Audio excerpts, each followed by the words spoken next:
Hi, I'm Anna, and welcome to the D5 Audible cheat sheet.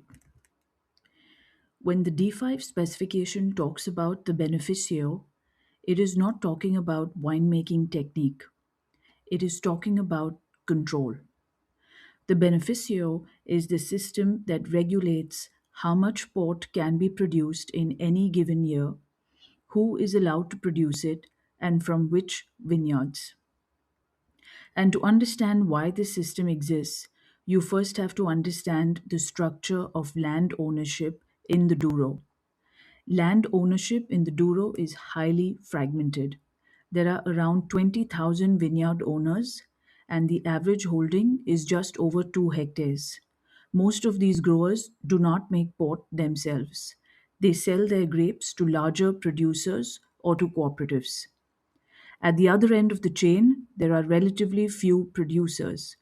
Only around 30 to 35 make significant volumes of port, and just 5 producers account for around 80% of sales by volume.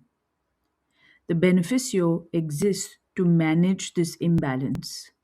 It is administered by the IVDP, the interprofessional body that regulates port and Douro wines. Each year, the IVDP sets the total volume of grapes that may be used for port production. This annual permitted volume is called the beneficio. Crucially, the beneficio is not allocated evenly.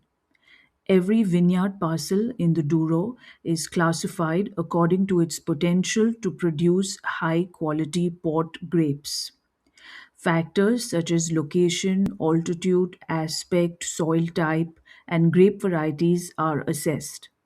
Each factor is given a numerical score, and the total score places the parcel into a classification band from A at the top to I at the bottom. Only parcels classified A to F are licensed to produce port. Parcels classified G, H, and I are not permitted to produce port at all. Grapes from those vineyards must be used for unfortified wine or distillation. This classification system means that two neighboring vineyards can receive different ratings and therefore different rights, simply because of grape variety or site characteristics. Each year, vineyard owners receive a beneficio card for each parcel they own. This card states the volume of must they are permitted to produce for port that year. And this is where the system becomes complex. Beneficio cards can be traded. Officially, cards and grapes of the same classification should be traded together. In practice, this does not always happen strictly according to the rules. In some cases, a producer with high quality vineyard parcels may not be permitted to use all of their grapes for port production because the total beneficio volume has been reduced for that year. That producer can buy a beneficio card from a lower graded vineyard owner, use their own higher quality grapes against the combined permitted volume, and divert the lower quality grapes into unfortified wine or distillation. Excuse me. In other cases, growers may supply grapes from a lower graded parcel when selling a higher graded beneficio card. This allows them to achieve a slightly better price overall while still complying with the requirement that volumes balance. All of these transactions are recorded and monitored by the IVDP. What matters is that the volumes add up and that the total permitted port production for that year is not exceeded. The reason this system exists is not just quality control, it is market control. Every year, the volume of port permitted to be produced is agreed between growers, producers, and the IVDP. Market demand and existing stock levels are taken into account. By controlling supply, the beneficio system aims to stabilize both grape prices and port prices. Historically, this system helped protect small grape growers. Even today, with average holdings still very small, growers with top classified vineyard parcels can earn a viable income by selling pot grapes at regulated prices. But the system also creates challenges.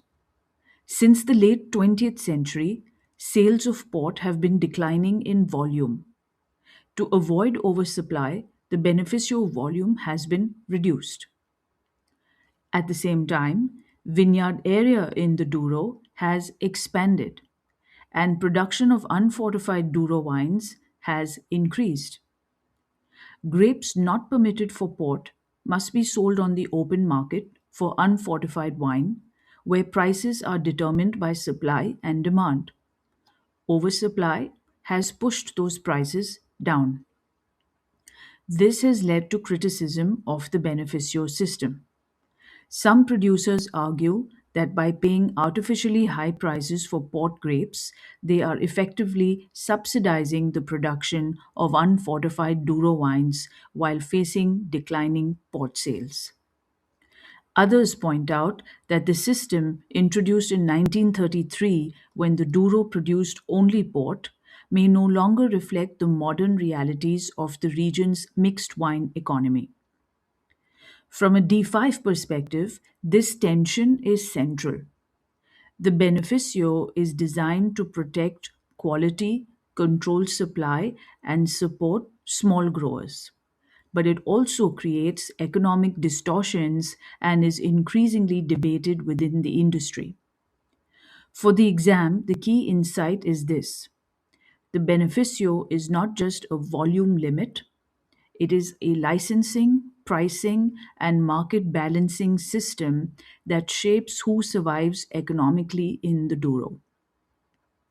If you can explain how vineyard classification, annual production limits, card trading, and market demand interact, and why this system is both stabilizing and controversial, you are answering beneficio questions at distinction level. In the next episode, we'll step away from port and into a fortified wine where regulation plays a very different role and where production choices are shaped less by supply control and more by long term strategy. I'll see you at the next episode.